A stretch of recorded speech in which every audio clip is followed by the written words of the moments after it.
আসসালামু আলাইকুম রহমতুল্লাহ। আমাদের ইউনিফাইড ট্রাভেলস মূলত যারা হজ এবং উমরায় যেতে চায়, বিশেষ করে যারা শহর অঞ্চলে থাকে তাদের জন্য জিনিসটা অনেক সহজ। কারণ শহর অঞ্চলে মানুষের বিভিন্ন ট্রাভেলস মানুষের সামনেই থাকে এবং তাদের কার্যক্রমগুলো তারা দেখতে পায়। কিন্তু যারা গ্রাম অঞ্চল থেকে বা প্রত্যন্ত অঞ্চল থেকে হজ বা উমরায় যায়, তারা অধিকাংশ ক্ষেত্রেই বিভিন্ন ধরনের প্রতারণার শিকার হয়ে থাকে।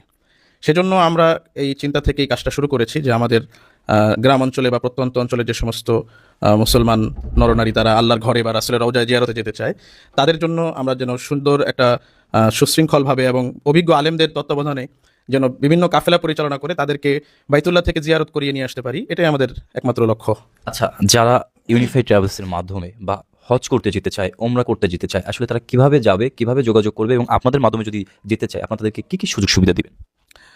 এখানে হচ্ছে যারা হজ এবং উমরায় যেতে চায় তাদের কয়েকটি জিনিস আগে জানা থাকা প্রয়োজন। সেটা হচ্ছে বাংলাদেশের পরিবেশ এবং সৌদি আরবের পরিবেশ দুটো ভিন্ন জিনিস।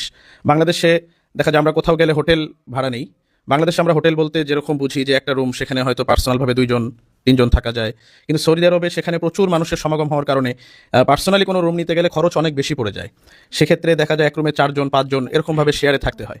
2 নম্বর হচ্ছে অনেক এজেন্সি আছে যারা গ্রাম থেকে বা প্রত্যন্ত অঞ্চল থেকে যে সমস্ত মানুষ যায় তাদেরকে বিস্তারিত আগে বলে নেয় না। না বলে নেওয়ার কারণে আপনার সেখানে মুয়াল্লিমদের সাথে বা এজেন্সির সাথে হাজিদের একটা মনোমালিন্য হয়ে যায়। সেখান থেকে আমরা চিন্তা করেছি যে আমরা হাজিদেরকে হজে নেওয়ার আগেই বা উমরায় নেওয়ার আগে তাদেরকে দেশ থেকেই বিস্তারিত বা পরিপূর্ণ প্রশিক্ষণ দিয়ে পরিপূর্ণ বুঝিয়ে তারপরে আমরা তাদেরকে নিয়ে যাব। এবং আমাদের মাধ্যমে ইউনিফাইড ট্রাভেলসের মাধ্যমে একটা মানুষ হজ বা উমরা করতে যত কিছু প্রয়োজন, ভিসা থেকে শুরু করে ভিসা, তারপরে আপনার ট্রান্সপোর্ট, ওই দেশে হজ এবং উমরা যে কয়দিন সে থাকবে পুরা ট্রান্সপোর্ট ব্যবস্থা এবং হোটেল বুকিং, মদিনায় কোন হোটেলে থাকবে, মক্কায় কোন হোটেলে থাকবে, ভালো মানের হোটেল, এই সব কিছু এবং বিমানের যে আপনার টিকিট বা বিমান ভাড়া, এই সব কিছু মিলিয়ে আমরা প্যাকেজ করে থাকি যেন একজন হাজি সাহেবের কোনো বিভ্রান্তিতে পড়তে না হয় বা কোনো সমস্যায় পড়তে না হয়।